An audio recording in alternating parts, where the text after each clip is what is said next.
অনেক বছরের একটা ইচ্ছে অবশেষে পূরণ হলো। এই বছর থেকে একটা অন্যরকম ভ্রমণ শুরু করতে পারলাম। আর্থিক অবস্থার কারণে যারা বেড়াতে যেতে পারেন না তাদের নিয়ে আমাদের গ্রুপ ট্যুর অনুষ্ঠিত হলো।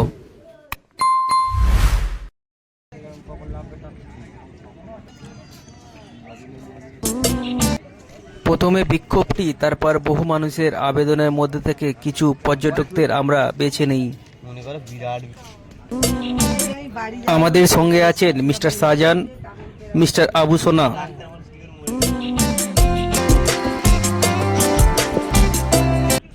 আমি মাহিম কথা বলছি। এখন অবস্থান করছি শম্ভুনগর, যাব চুনোখালি। সবাইকে স্বাগতম। আজকের এই ভিডিও অনুষ্ঠানে উপস্থিত সবার প্রতি আমি আমার আন্তরিক অনেক ভালোবাসা জানাচ্ছি। আমার ভিডিও আপনার কাছে ভালো লাগলে চ্যানেল সাবস্ক্রাইব করবেন আর একটা লাইক করে দেবেন। চুনোখালীর নদী অনেক শান্ত। নদীটি বয়ে চলেছে রামপুর, আর একটি বয়ে চলেছে ক্যানিং।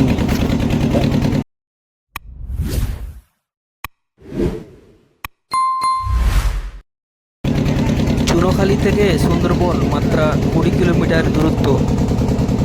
চুনোখালী থেকে সুন্দরবন দক্ষিণে অবস্থিত।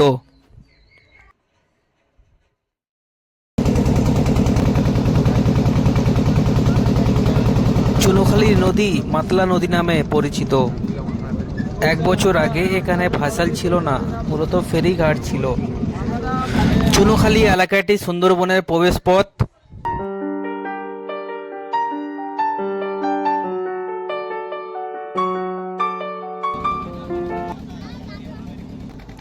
এবং গ্রামীণ ঐতিহ্যের এক মিল বন্ধন।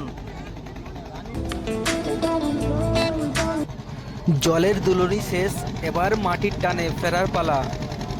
স্বাগতম জানাই চুনোখালী এই মহাময় ভূমিতে। নদীর বুক চিরে যখন এই ঘাটে এসে থামি, মনে হয় বাংলার মাটির থেকে আপন আর কিছু নেই। নদী পারাপারের জন্য 4 টাকা শুনতে খুব সামান্য মনে হতে পারে, কিন্তু এই 4 টাকার বিনিময়ে তো মাঝি ওপারে পৌঁছিয়ে দেয় চেনা গণ্ডিতে। চুনোখালী বাজার শুধু কেনা বেচার জায়গা নয়, এটি হলো কোটি কোটি মানুষের হাসি কান্নার আড্ডার প্রাণকেন্দ্র। ভোরের আলো ফুটতে এখানে শুরু হয় জীবনের এক অন্য লড়াই, যেখানে টাটকা সবজি রঙের সাথে মিশে থাকে কৃষকের স্বপ্ন। এখানে পাওয়া যায় টাটকা ভেটকি, গলদা চিংড়ি আর সরাসরি জমি থেকে আসা সবজি। চুনোখালী বাজারে এলাম আর খালি হাতে ফিরবো তা তো হয় না।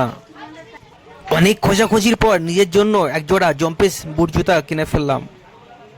এখন থেকে মেঠো পথ হোক বা কাদা জল, এই জুতো জোড়া হবে আমার সফরের আসল সঙ্গী। বাজারে ব্যস্ততার মাঝে এই মিষ্টির দোকানটা যেন এক টুকরো শান্তির জায়গা। দইয়ের সেই লালচে রং আর ছানার ধবধবে সাদা রূপ দেখলে চোখ জুড়িয়ে যায়। আজকের পুরো সফরের একটা কথা না বললেই নয়, চুনোখালীর আসল সম্পদ এখানকার মানুষ। নোনা জলে লড়াই করে বেঁচে থাকা এই মানুষগুলো অনেক মিষ্টি। দই মিষ্টি খেয়ে যত তৃপ্তি পেয়েছি তার থেকে বেশি শান্তি পেয়েছি তাদের সঙ্গে কথা বলে। এই আন্তরিকতায় যেন চুনোখালীর প্রাণ ভমরা। সবশেষে মনে ইচ্ছা জাগলো পান খাবো। 2 জনকে দোকানে বসিয়ে রেখে আমি 3 পিস পান কিনে নিয়ে আসলাম।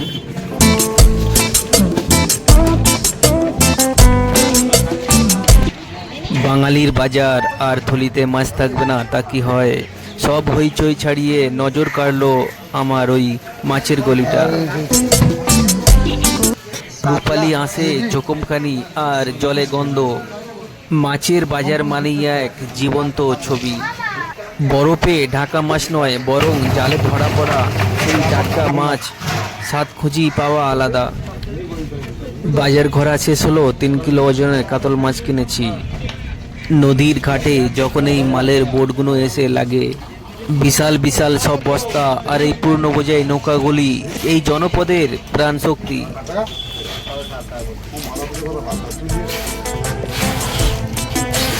আজকে আপনি ভিডিও করছো, হ্যাঁ সকাল ফুকাতে লেগে আছে, এটা খাও ফেটে যাবে।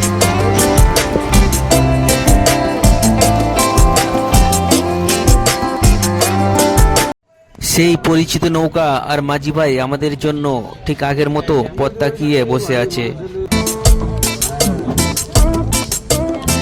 ঠিক এই মুহূর্তে বোটে একের পর এক সিলিন্ডার তোলা হচ্ছে। সমস্যা নেই বলছি তো। নদীর ঘাটে কর্মব্যস্ততার কোনো শেষ নেই। আমাদের বোট এখন এগিয়ে চলেছে ঢেউয়ের তালে তালে চেনা গন্তব্যে।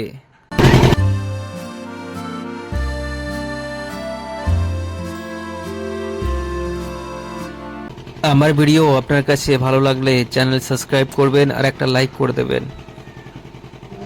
সবাই ভালো থাকুন, আবার কথা হবে পরের ভিডিওতে।